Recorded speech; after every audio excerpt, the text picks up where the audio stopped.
عربی عالم اسلام کی بہت بڑی شخصیت ہیں، جن لوگوں نے اسلامی تاریخ کا، صوفیہ کا، عرفاء کا مطالعہ کیا ہے، فلسفی شخصیات کا مطالعہ کیا ہے، انہوں نے یقیناً ان کا نام بھی سنا ہوگا۔ ان کی کتاب ہے فتوحات مکیہ، بہت بڑی کتاب ہے، اور ہر کس و ناقص کے سمجھنے کی کتاب بھی نہیں ہے، بہت اونچی سطح کی کتاب ہے۔ فتوحات مکیہ میں ابن عربی کہتے ہیں کہ اللہ تبارک و تعالیٰ نے جو پہلی مخلوق خلق کی، توجہ ہے میں کیا کہہ رہا ہوں؟ آپ کی توجہ چاہیے، اگر آپ توجہ دیں گے تو بات آگے بڑھے گی۔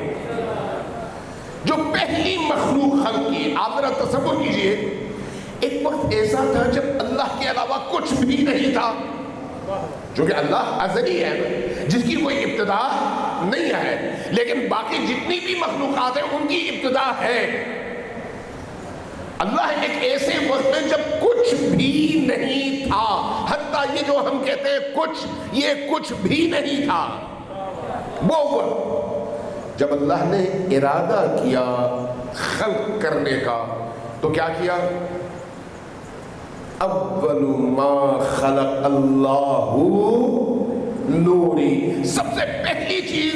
اللہ تبارک و تعالیٰ نے رسول پاک صلی اللہ علیہ وآلہ وسلم کے نور کی تخلیق فرمائی۔ روز الست جب کچھ بھی نہیں تھا، اس کے بعد وہ فرماتے ہیں دوسرا نور جو خلق کیا وہ ہے علی ولی اللہ کا نور، میرے نبی کا نور، اور اس کے بعد امیر المؤمنین علی ابن ابی طالب کا نور۔ اور ابن عربی کوئی شیعہ نہیں ہے کہ کوئی کہے کہ بھئی یہ شیعوں کا عقیدہ ہے، نہیں نہیں، شیعوں کا عقیدہ نہیں ہے یہ۔ میں ان صوفیہ کی بات کروں جن کو پورا عالم مانتا ہے اور ان کی حیثیت کا قائل ہے۔ وہ فرماتے ہیں صادر ثانی، یعنی دوسری مخلوق وہ علی ابن ابی طالب ہے، جب کوئی چیز نہیں تھی تب کی بات ہو رہی ہے، اور وہ اسی ترتیب سے علی ابن ابی طالب کے بعد حضرت زہرا سلام اللہ علیہا، اور ان کے بعد امام حسن مجتبی، ان کے بعد امام حسین شہید کربلا، اور ان کے بعد ہوتے ہوتے امام مہدی آخر الزمان۔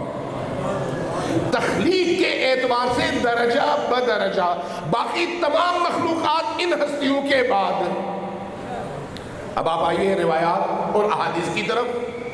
احادیث کہتی ہیں کہ نبی کریم نے فرمایا اول ما خلق اللہ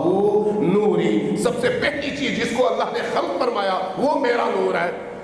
اور اس کے بعد فرمایا انا وعلی من نور واحد، میں اور علی ایک ہی نور کے دو ٹکڑے ہیں۔ لہذا جب آپ اس اعتبار سے ان روایات اور قرآن کریم کی ان آیات کو ایک دوسرے کے ساتھ رکھ کر دیکھتے ہیں تو خود بخود اس نتیجے تک پہنچ جاتے ہیں کہ اہل البیت اور ہیں اور غیر اہل البیت اور ہیں، بڑا فرق ہے دونوں کے درمیان۔ لہذا جو لوگ اہل البیت میں شامل ہیں ان کی تطہیر کی، پاکیزگی کی، نورانیت کی قسم اللہ نے قرآن کریم میں کھائی اور فرمایا کہ ان کو میں نے ایسے مطہر، ایسے پاک کر دیا کہ اس سے زیادہ کا امکان ممکن ہی نہیں تھا، یعنی پاکیت کے اس درجے پر، نور کے اس درجے پر۔ باقی لوگوں کے بارے میں کیا خیال ہے؟ جتنے بھی جلیل القدر صحابہ ہیں، ظاہر ہے صحابہ کرام کے درمیان بڑی بڑی ہستیاں ہیں بلا شک،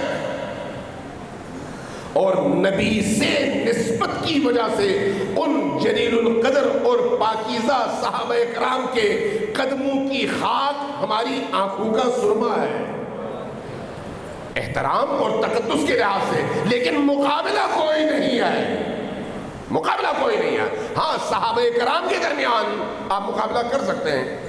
کہ کون کس درجے کا ہے، اور راویوں نے، محدثین نے، علم کلام کے ماہرین نے یہ تقابل کیا بھی ہے، لیکن جب اہل البیت کی باری آئے گی تو اہل البیت اور ہیں اور صحابہ اور ہیں۔ اس چیز کو ذہن نشین کر لیں۔ چونکہ ان کی خلقت کے اعتبار سے اور ہیں، نورانیت کے اعتبار سے اور ہیں، طہارت روح کے اعتبار سے اور ہیں، اس لیے اہل البیت وہ ہستیاں ہیں جن کی زندگی کے آغاز سے لے کر انجام تک ان کی پوری زندگی کے کسی ایک صفحے میں ان کے سفید اور نورانی لباس پر گناہ یا خطا یا شبہے کا کوئی ایک نقطہ بھی نظر نہیں آتا، کسی کے بھی اہل البیت کے جو بھی افراد ہیں کہیں پر بھی آپ کو داغ نظر نہیں آتا۔ لیکن جو لوگ بعد میں اسلام قبول کر کے مسلمان ہوئے، آئے، کلمات پڑھ کر اسلام کے دائرے میں داخل ہوئے، ان کے ہاں ظاہر ہے ان کا ماضی اور تھا، اور اس کے بعد اسلام نے انہیں پھر وہ مقام اور مرتبہ عطا کیا۔